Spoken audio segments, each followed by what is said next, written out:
Saint-Paul de Vence, juché sur son éperon rocheux, face à la puissante chaîne des Baous, dans un paysage de 12 collines, ressemble un village de Toscane. C'est une ville touristique, une des villes les plus fréquentées de la côte.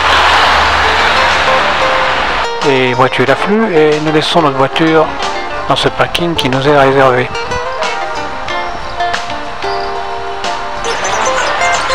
À Place Général de Gaulle, un jeu de boules célèbre, et nous sommes à l'entrée de la porte nord, remarquablement défendue. Une sculpture dans le dallage, Saint-Paul,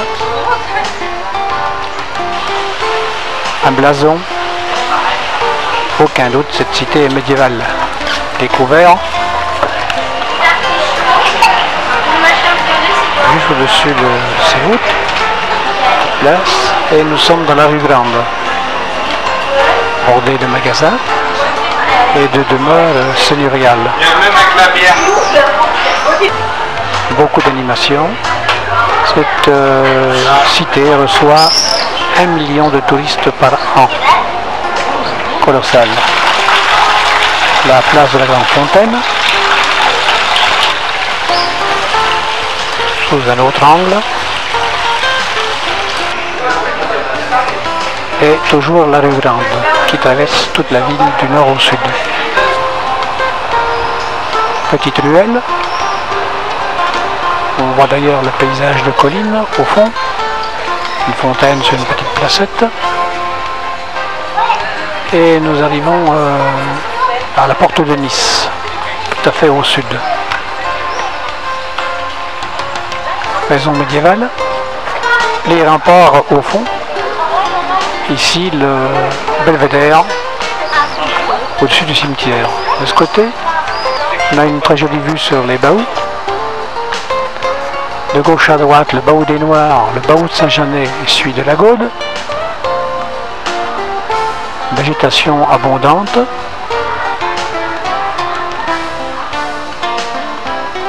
Nous sommes du côté des remparts est, côté la Gaude. C'est d'ailleurs un peu moins ensoleillé. De jolies petites ruelles ponctuées d'escaliers. Des fleurs qui vivent on ne sait trop comment, dans la pierraille.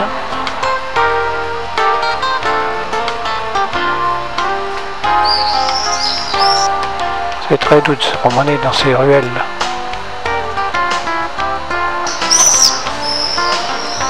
Église, avec son clocher carré et son joli palmier. Nous descendons en passant devant l'église pour rejoindre la rue Grande.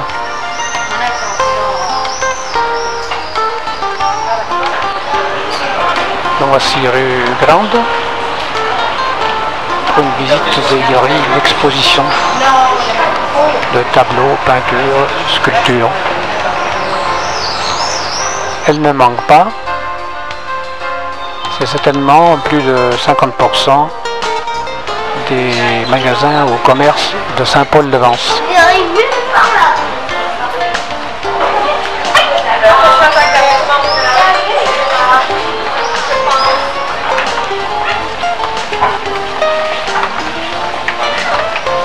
Voilà de jolis tableaux, plein de réalisme.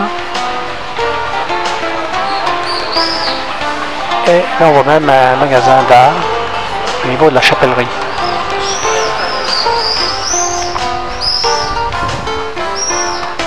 Toujours dans les ruelles. Nous adorons d'ailleurs. C'est un grand calme. Nous sommes loin de la cohorte des touristes. Et c'est joli.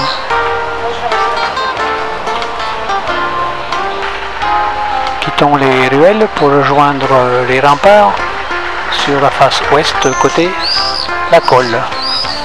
Toujours très fleuri.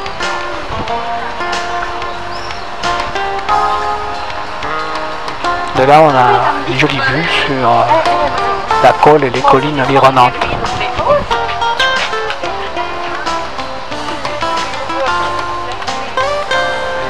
Et nous voici dans notre galerie d'art préférée.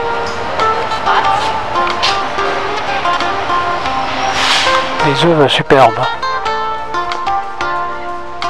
et très variées.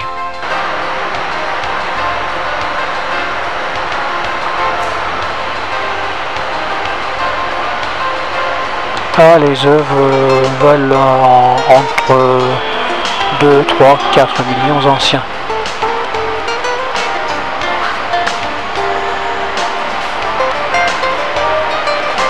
À toutes les régions de France. Belle maison dans les bois. Et voici la colline face à l'entrée principale de Saint-Paul.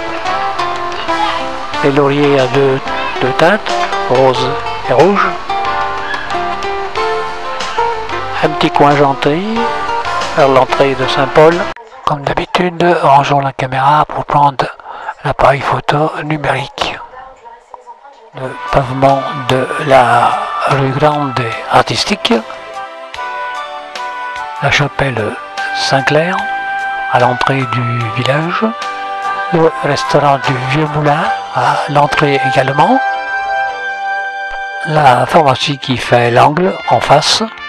Et de là, on a une très belle vue sur le haut du village. Nous allons descendre à la porte du village. Ici, une ancienne chapelle, maintenant restaurant. Et le canon de Lacan à l'entrée des fortifications. Derrière la porte, on commence d'entrevoir bar et shop.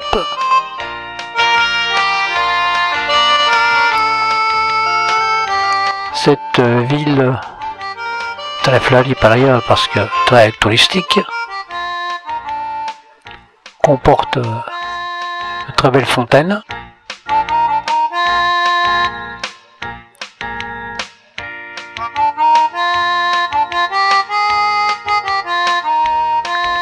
Une ruelle en canade qui monte vers l'église, dont on aperçoit le donjon 15e. Maintenant, nous trouvons les boutiques à touristes. C'est ce qu'on appelle l'artisanat touristique.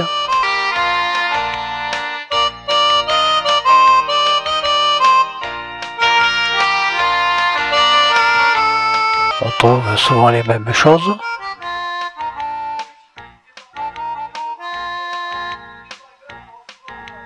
Enfin, c'est ce qui fait le charme de cette cité médiévale, qui par ailleurs est un lacis de rues étroites, de calades, de passages voûtés, d'arcades et de porches. Belle petite fontaine sur une placette.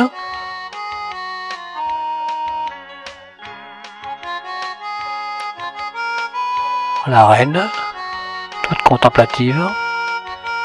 On continue notre descente de la rue Grande. Une calade descendante et on arrive à la porte sud, vers le belvédère et les remparts est. De ces remparts, on aperçoit les baous, dont le fameux baou de Saint-Genès là. Et c'est un milieu minéral et végétal. Et de très belles résidences. Voici une fenêtre cheminée du 13e là. Nous quittons les remparts est pour retrouver ceux de l'ouest, avec toujours des boutiques touristiques, de belles peintures, sculptures. Et voici le chemin de ronde, enfin l'ancien chemin de ronde des remparts.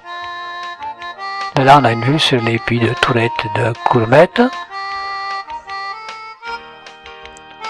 qui fit les remparts construits par François Ier, édifier cette enceinte pour défendre le village contre les invasions en provenance de la mer.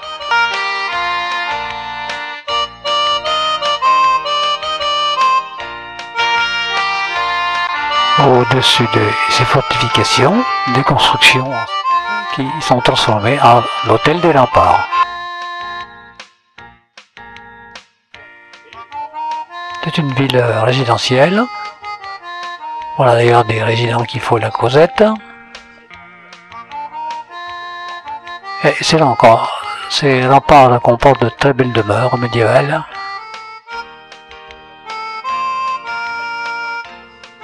Voilà, de toute beauté.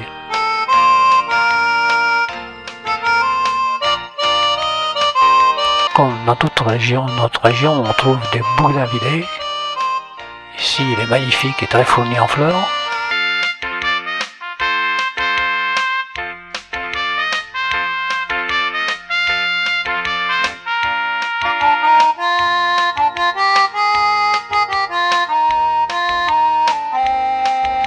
La porte qui donne accès au cimetière, c'est la sortie sud côté mer. De là, on a une vue sur la campagne environnante.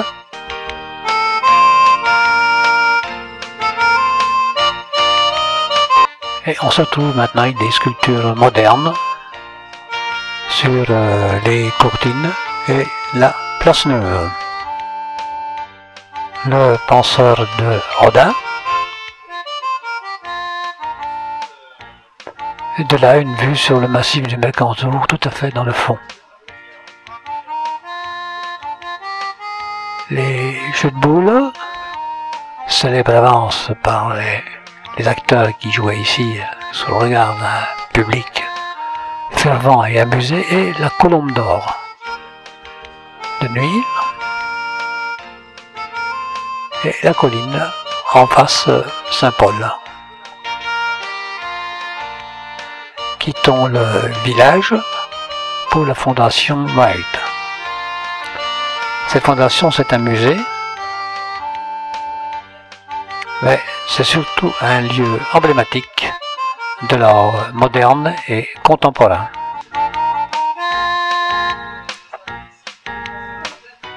Les sculptures étonnent, peinture de Léger, et les écorchés de Giacometti.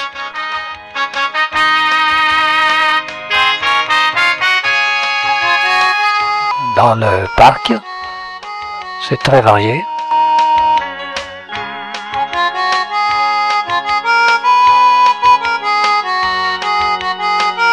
Et voici ceux qui ont fait connaître Saint-Paul, Yves Montand, Jean Marais, Jean-Paul Belmondo et bien d'autres encore. Voilà, nous terminons notre visite de ces beaux villages.